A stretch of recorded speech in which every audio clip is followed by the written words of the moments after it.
Good afternoon, good evening, good morning, good whatever time of day it is. I'm wearing my Titleist hat because I think today the governor is allowing people to go golfing, get outside, get a good walk in, and spoil it by hitting a little white ball around.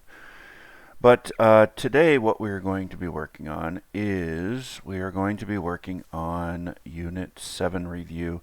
And the only thing in this Unit 7 review is just a kind of a recap. Again, at the top, videos from March 25th through 3rd cover the entire unit because there were posted so many worksheets. They didn't need to post anything else. So we're just going to go over these. These are kind of some examples that go along with it, and let's get started. So the first one is the rate of change of a tree, height of a tree, h in meters with respect to the age of the tree t. So rate of change of the height. So the change in height over the change in time is inversely proportional. Now, if you go back to some of the notes, I talked about inversely proportional. So inversely proportional is going to have two variables, and proportional is going to be with a constant. You need a constant, the product of time, and the cube root of the height. So you need the constant of variation, which is k. You need the product of the time and the cube root of the height, and those are inversely proportionate, so you're going to have a fraction. All right, so that's all they're asking for in that case. They're not asking you for anything else, but it is important that you have this, and you have the constant, and then you're talking about what values you are doing. Example 2, for what value of k, if any, will y equals e to the 2x plus ke to the negative 5x be the solution? So I need the differential. I have y double prime, so I need y double prime of this. So I'm going to do that over here. Y prime, well, let's just take a look at y, is e to the 2x plus ke to the negative 5x.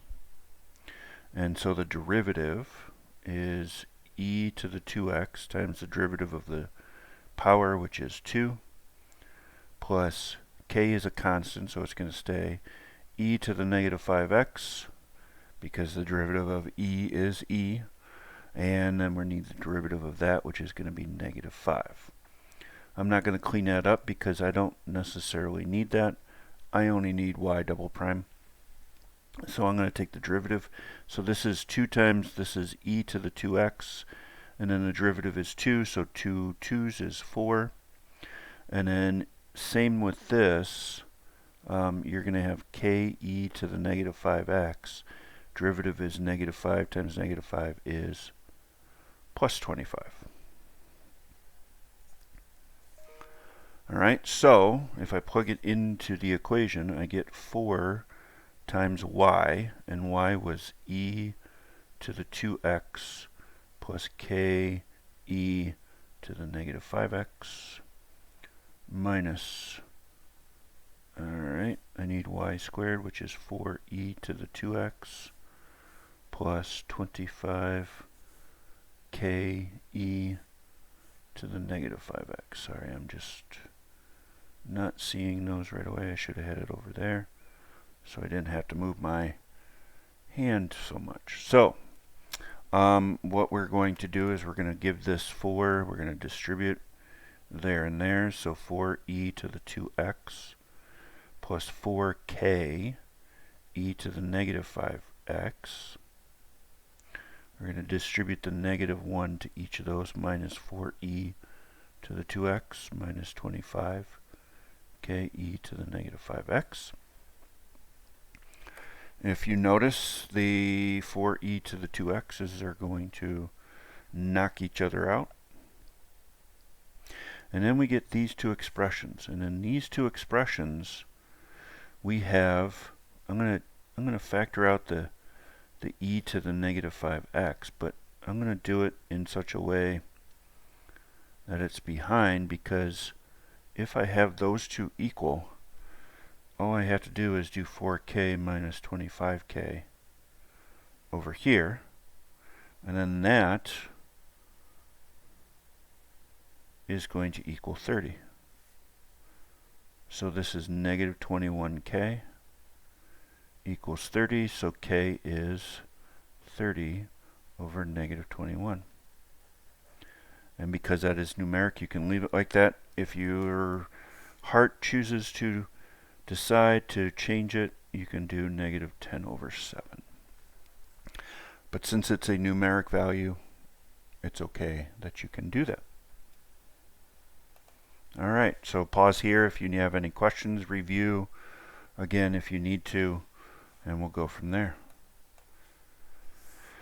All right, consider let y be the function. There's my differential equation. The condition is at negative 4, negative 2. Sketch the curve. All right, so when I sketch the curve, I'm going through this point. I've already sketched it. I'm following along these, and I get up to here. Now notice I'm not going to come back down. I'm going to stop someplace around in here because there is a horizontal tangent right there.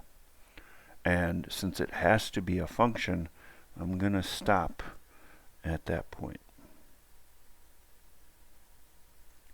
Plus from this, I get x is not equal to 0. So sketching, good. B, write the equation of the tangent line to the solution curve. All right, so the equation of the tangent line to the solution curve is we have a point.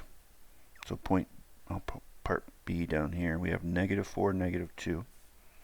And we need the slope. Well, the slope comes from dy dx, because that is a slope. And that comes from negative y squared over x. And we evaluate that at negative 4, negative 2, which is going to give us, let's see, a negative 2 squared over negative 4 is going to be 1. All right, so we have y minus a negative 2, which is plus 2, equals 1 times x minus a negative 4, which is plus 4. That, oh, sorry. All right, so I'll go over this again. 4/2 dy dx, that is, gives me my slope at negative 4, negative 2. I plug it in, I get a slope of 1. So there's my slope, there's my points inside. Do not solve this, do not simplify that. If you want, and you want to take this over, you can subtract 2. Sometimes, if you watch the video, they said I always put the initial y value first, and then we're changing. So now what they want is they want you to evaluate that and approximate it at y of, what is that, negative 4.1. Negative 2 times 1 times negative 4.1 plus 4.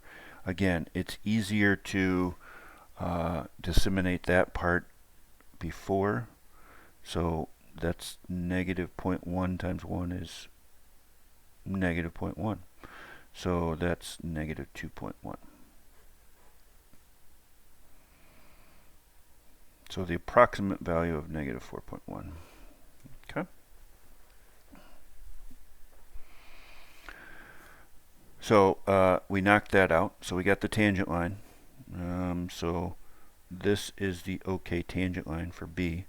So for C, that's what you're doing. Oh, I'm sorry. I'm so sorry. This is not cooperating with me.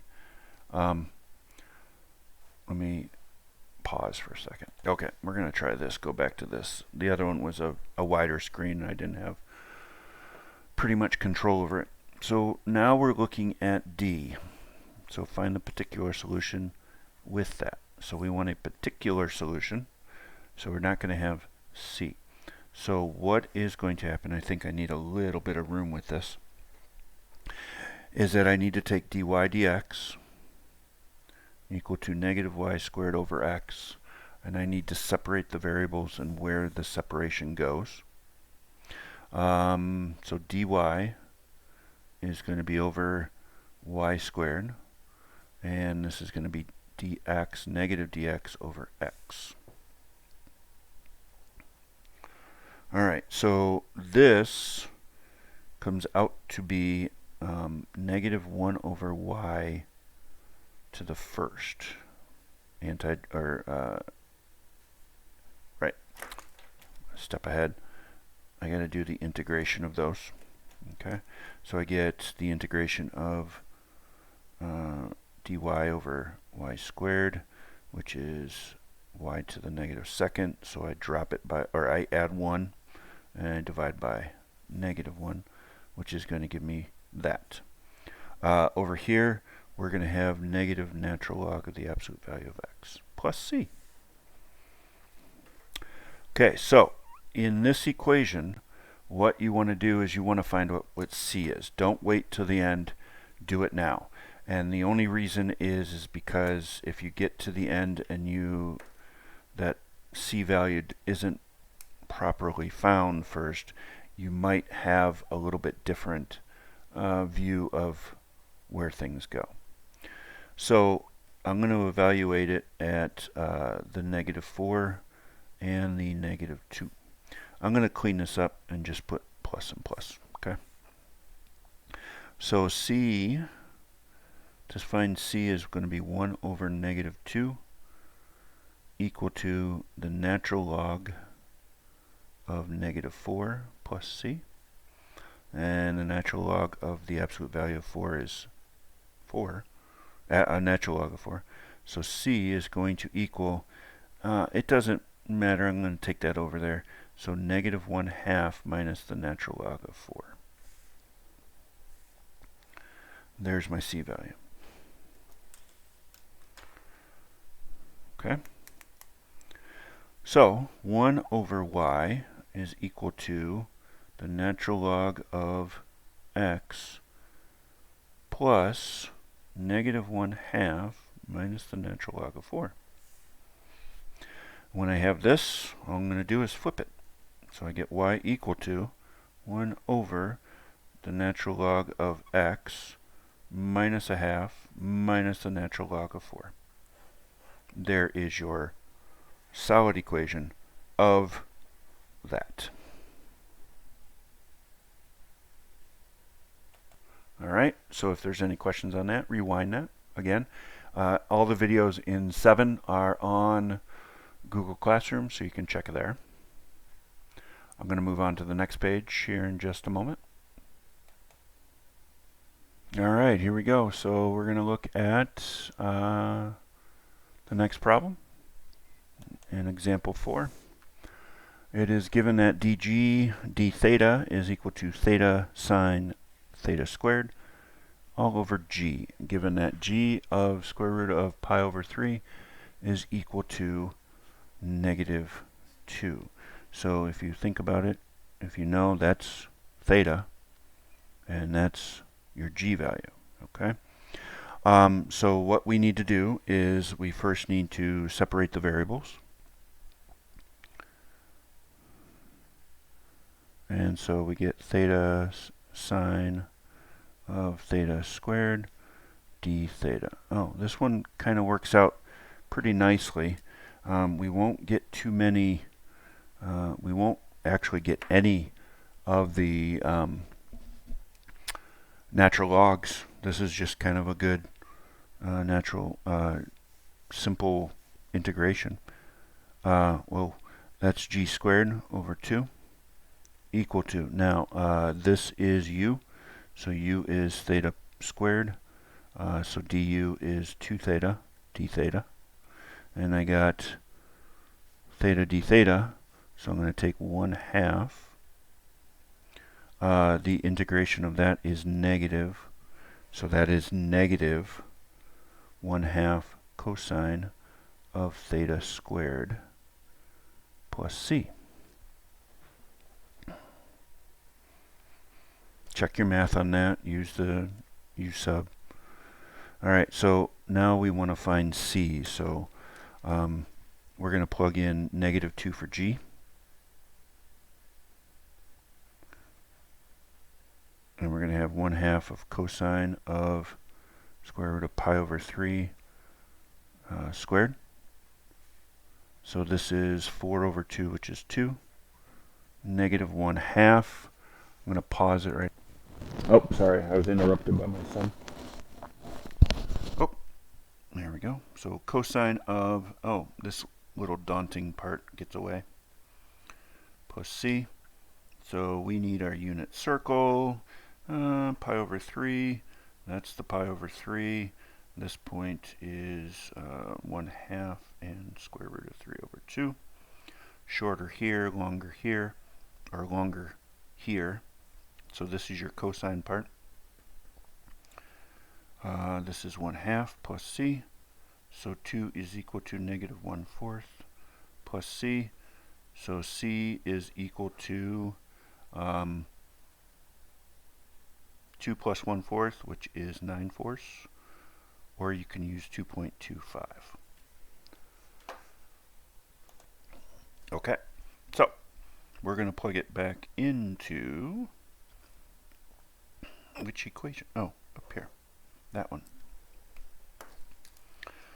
So g squared over 2 is equal to negative 1/2 cosine of theta squared plus 9/4. I can call it 9/4 or 2.25, it doesn't matter. Okay, so we're going to combine the c value, either c value, with that. And now they want to determine g of. So you got to get g first. If it doesn't ask for it, that's fine. But generally speaking, it's sometimes easier to find g. So g squared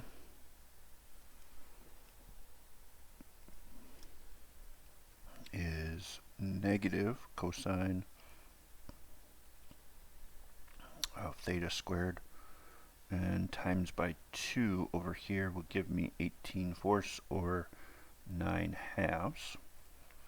Then I got to take the square root. So this is going to be plus or minus the square root of negative cosine theta squared plus 9/2. Now we have to determine if that's plus or minus, and if we look from our initial, that value is negative. So we're going to go with the negative cosine of theta squared plus 9/2. That is the function of g. And when I plug in g, g of square root of pi over 2, that is going to be negative cosine of pi over 2 square root of pi over 2 squared plus 9/4. Negative cosine of pi over 2. Oh, cosine of pi over 2 is 0. So this is 9/4, square root of 9/4. Or excuse me, 9/2. I don't know why it changed. Negative square root of 9/4. And you can leave it like that because that's a good numeric answer. Square root of halves. 3 over square root of 2 is also acceptable from there. Alright, I'm going to skip down to example 6. This one I did in, I think they did in one of the videos. I will go over it if you need me to go over it. Just know that when you, I'll talk about it for a little bit. You have 3 minus y equal to x plus 2 dx. So you're going to get, this is going to be negative natural log of 3 minus y equal to, because if you take the antiderivative of that, you get x squared over 2 plus 2x plus c. That is the general form. Go off of 1, 2. So negative natural log of 3 minus 2 is equal to 1 squared over 2 plus 2 times 1 plus c. So c, you get negative natural log of 1, which is going to be 0. And this is going to be 5/2 plus c, so c is equal to negative 5/2. Alright, so we're going to plug that into there. And then we're going to do the all-knowing exponential. I'm going to take the natural log of 3 minus y, and I'm going to take that equal to negative x squared. I'm going to give that negative right there over to everything else. Alright, so e to both sides will give you 3, absolute value of 3 minus y, e to the negative x squared over 2 minus 2x plus 5/2 x, or 5/2. Absolute value is going to be plus or minus, and this is going to be plus because of the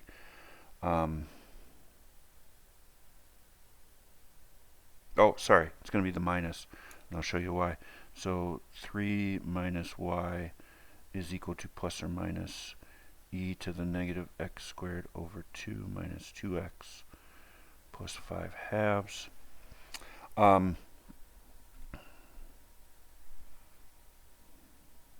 We're going to check x sub, oh, yeah, Mr. Gubino. So minus 3 to both sides, plus or minus e to the negative x squared over 2 minus 2x plus 5/2 x. And then y is equal to 3. And then that's going to be plus or minus or plus, because I'm just, if I take that, it's just another way to write it. It's still plus or minus. The top doesn't get affected. So I'm going to check at 1. And when I check at 1, the only way, if I look at 1, this is negative 1/2. This is going to be minus 2. So negative 1/2 minus 2 plus 5/2 is going to be 0. So the only way that I can get that to be 3 minus, or excuse me, e to the first. This will be minus or plus e to the first. Oh, e to the 0th. So 3 minus or plus 1, which one equals 2? I need to cut that part, but I'm going to go back through here. I got ahead of myself. I was talking too fast. My brain was working faster than my mouth. Or my mouth was working faster than my brain. So when I look at the initial point of 1, 2, and I plug 1, 2 in here, I get e to the 0th, which is 1.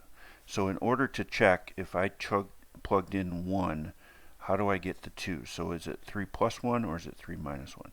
So what that tells me, it's the minus. So what you're going to do is you're going to have the 3 minus e to the negative x squared over 2 minus 2x plus 5/2. And then you're going to plug in 2. So 3 minus e, 2 would be 2 for negative 2 minus 4 plus 5/2, which is going to be 3 minus e to the negative 7/2. So there's your value for y. That's a tough one. If you need me to go through that one again, either rewind it or email me. I can let you know. All right, so example 6, we were starting to go into this and using this if this is exponential. And the only time that you use exponential is if your independent variable n is with the equation. C is your initial. K is your constant of variation. That's your constant, and then we'll have time. So in this case, we have our initial value, 2, 3, 4, 5. E, we have our constant of variation, which is 0.336, and then we times it by 2. We don't have to go through that icky process of determining that. We have that right there. All right, so that's the notes for Unit 7 review. I don't think there's any homework, so we're going to go right into Unit 5 through 6. So I'll see you on the flip side, probably at 1:30 today. Today is the 24th. That's when I'm recording this, but we'll get to that later. Bye.